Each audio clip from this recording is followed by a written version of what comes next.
Welcome back. On today's video, we're comparing the cost of two different colleges and how it can affect your income going forward. So in this particular situation, I'm looking at if someone was living in Utah, going to Utah State University versus going to Arizona State University, which is a well-known party school.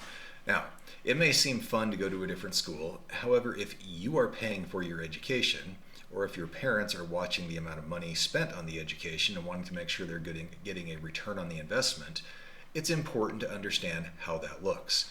So let's take a look at the first detail, and that is the cost of education. So Utah State University, living on campus, they anticipate the tuition being $12,424 per year for a resident of the state. A non-resident would pay $34,900.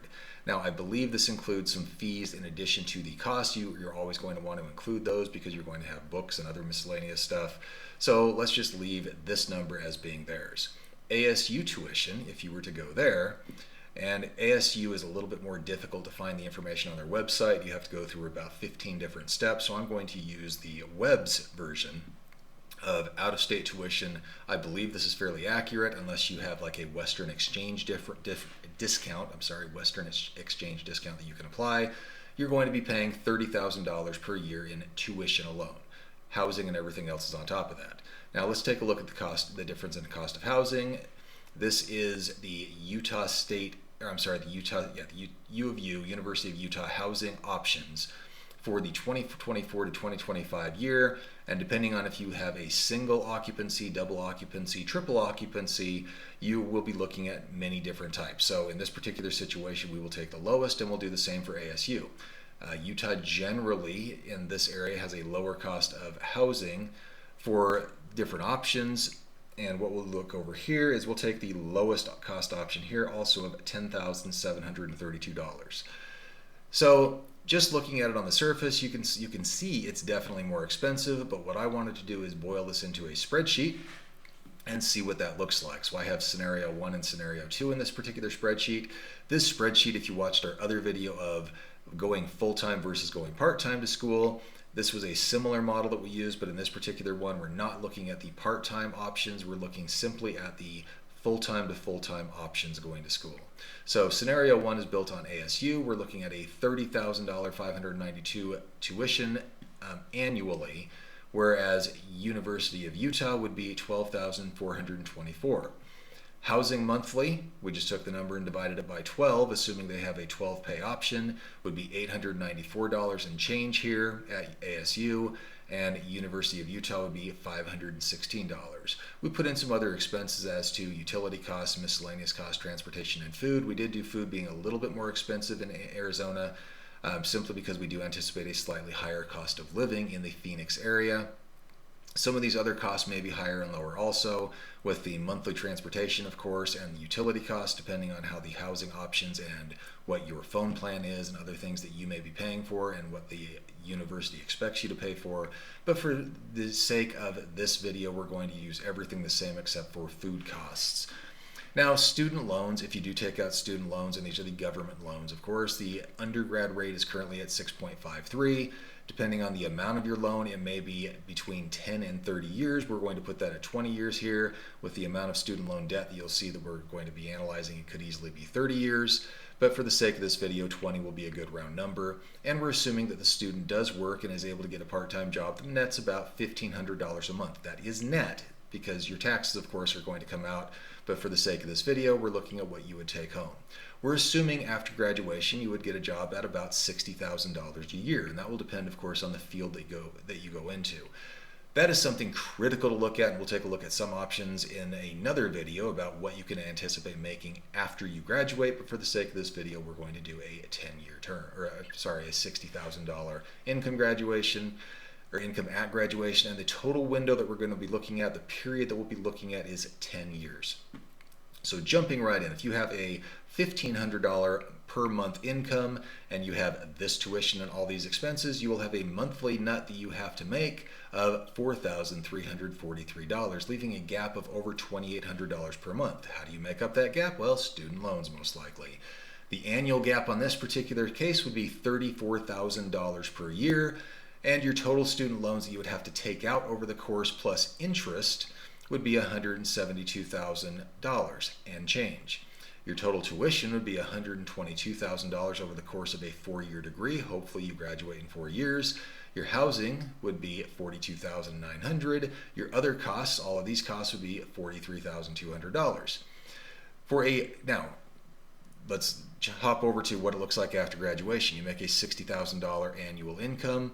The income you would be making over the term, in this 10-year term, subtracting the 4 years that you would be in school, so that would be 6 years times $60,000. $36,000 is the income you can expect to make over the term after you graduate. Your total student loan payments, however, that's this amount plus the 6.53% over 20 years, if you do not pay those loans off early, would be $396,000 and change, almost $397,000. Total cost of your education, and if you look here, your total cost of education comes from cells E10 through 13. So that's these costs. That's not anticipating all the student loan costs. That's assuming that you pay off your student loans as you get through school as quickly as possible within this 10-year window, and you don't make 20 years of payments.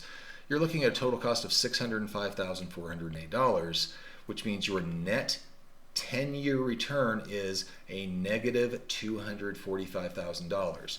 In 10 years, you will not be able to overcome the cost of that education for the sake of going to a school that you wanted to go to.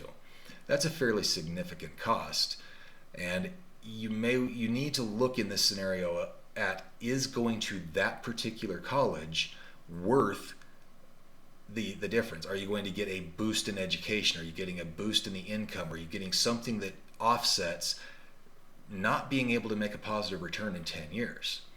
That's something to weigh. Now, let's contrast that with going to school number 2. Now, here's something that we need to be aware of. There are schools that are less expensive than this, than $12,000 per year.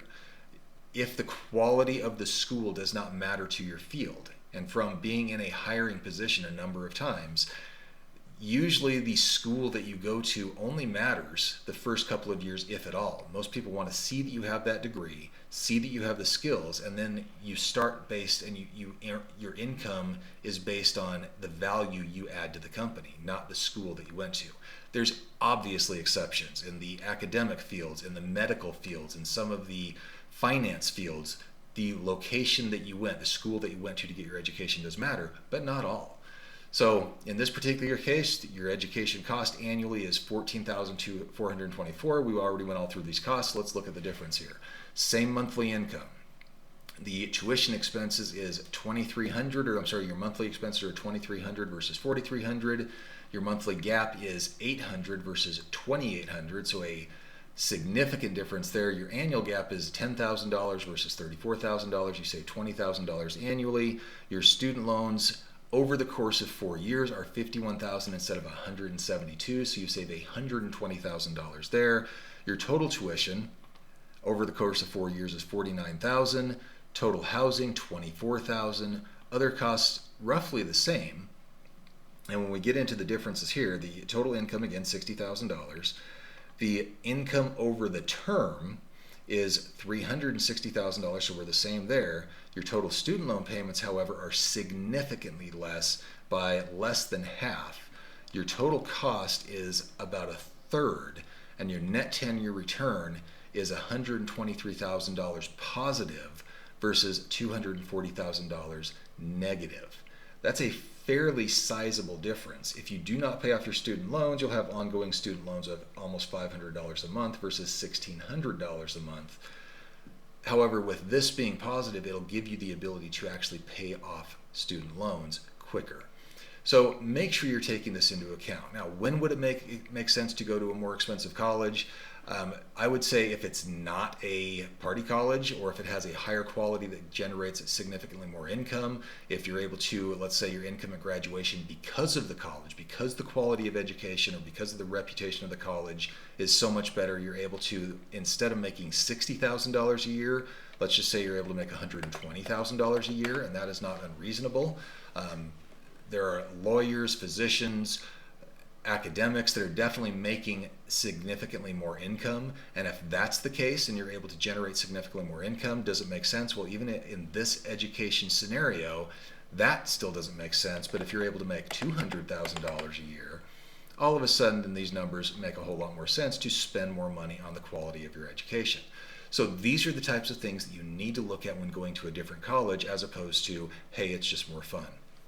I hope this type of content is helpful to you. If it is, please give us a like. If you'd like to see more of it, consider subscribing to the channel. And if you know someone who can benefit from this video, please do share. Thanks for being here. We'll see you on the next one.